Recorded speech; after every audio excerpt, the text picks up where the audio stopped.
Yeah, that's a challenge for sure. So this is where like, motivational interviewing, which is a therapeutic form of communication, would come in. So Hmm. 13-year-olds addicted to Fortnite. I could come in and say, you're addicted to Fortnite. Your life's out of control. Your life sucks. You're not going to go anywhere. I'm just going to meet resistance. That's just slamming my head into a wall. So what I would do instead is what we call like a coming alongside technique. Instead of confronting you head on with something that I already know is an issue for you, I'm Yeah. going to circle around and let you tell me about different things that you like. And we're going to Yeah. establish a relationship that's not going to be threatening. And then once I have come around and come alongside, we are joined, then I can start to steer a little bit because I have that relationship with you. So Hmm. that 13-year-old, that's going to be a process. It's going to take time.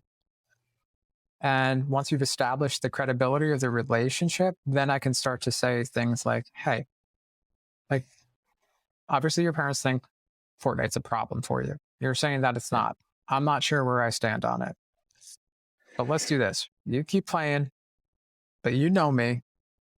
Give me an honest effort. Spend an hour a day outside. Hmm. Or go for an exercise or go to the gym 3 times this week. Hmm. Hmm. So I find a bar that's low enough that they're like, yeah, I can do that.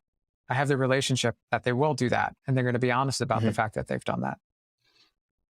And then I say, all right, well, let's do that for a week. And then after the first week, then it's, all right, let's do that for one more week. And then, all right, let's do this 2 more weeks. And then at the end of this, you'll have done it for a month. You come back, you tell me that your life hasn't gotten better, and we'll stop. But you have to consistently do it like we've outlined and like you've demonstrated for the previous 1 week or 2 weeks. You hold up your end, I hold up my end. And then I just give it time because inevitably, if they do it, Hmm. it's been long enough that they start to get some joy out of it. Yeah. So you meet them where they are and build trust. And Oh, once yeah. yeah.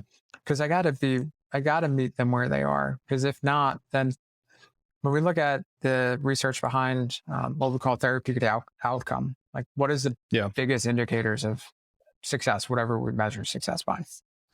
Hmm. Therapists fall prey to this too. They think it's a particular modality that they use, like cognitive behavioral therapy or DBT or EMDR. It's like 50 different modalities, at least at this point. Hmm. But a lot of therapists think like it's the modality that I use that's the most important. It's not even close.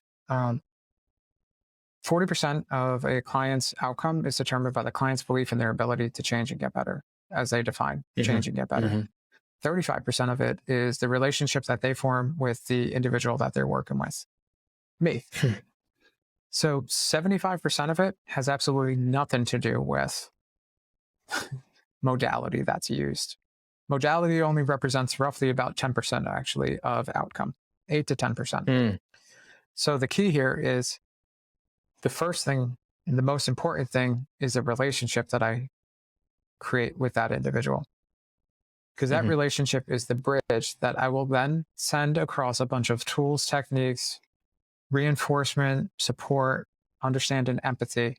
I'm going to send that across Hmm. that bridge that I've built to really focus on that 40% of, yeah, you do have the ability to change. With that, 75% of the work's already done at that point. So I use my relationship with them to leverage their ability or their belief in their ability to grow and change.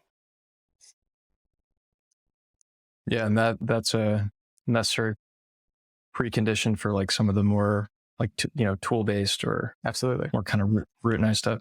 It's interesting. That reflects the experience we've had working directly with parents as well, where I find it very common that it's like in sort of the most extreme case, it's like, I'm sick of this. I want to move to the woods, unplug everything, implement whatever control, like the impulse is to try to like implement controls, Sure.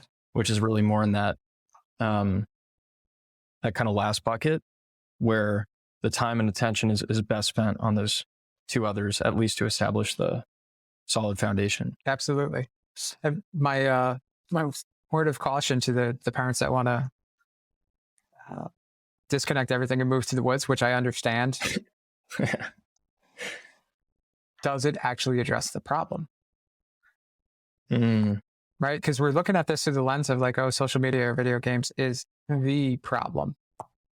Mm-hmm. Whereas if we do that and we go to the woods, a better way to conceptualize it might be as like the boardwalk game of whack-a-mole. Okay, Mm-hmm. I've knocked down the social media issue and the video game issue, but now another issue is going to pop up because I haven't gotten to the root cause. So the better approach would be just unplug the machine from the wall. Like, let's get to the root. If we're not going to get to the root, this is just going to come back in a different way. Are there cases where taking a more extreme approach like that actually is sort of the correct thing to do? I would say that it is appropriate in certain instances. Sure. Yeah. For somebody that's really, really deep into it and their life has stagnated, it's just clear and undeniable that this is a massive issue.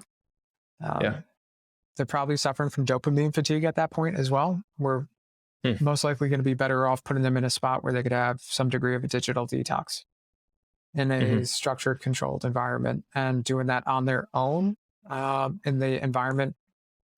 The same environment would probably be a challenge for them because there's going to be so many cues associated with it. Right.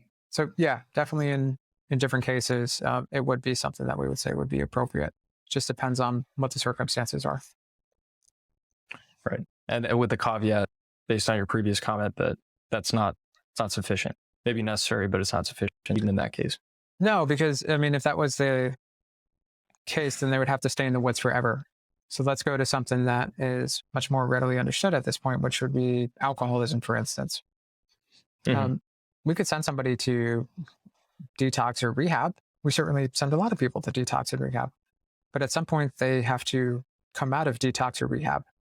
And for our youth, in this example that we're talking about, it's most likely that they're probably going to have this in their life in some degree, like access to a computer or a console or a phone. So detox and rehab isn't focused on teaching the alcoholic to not live in a world that has alcohol, but rather to live in a world in which alcohol is always going to be readily available and make the election to not partake in it.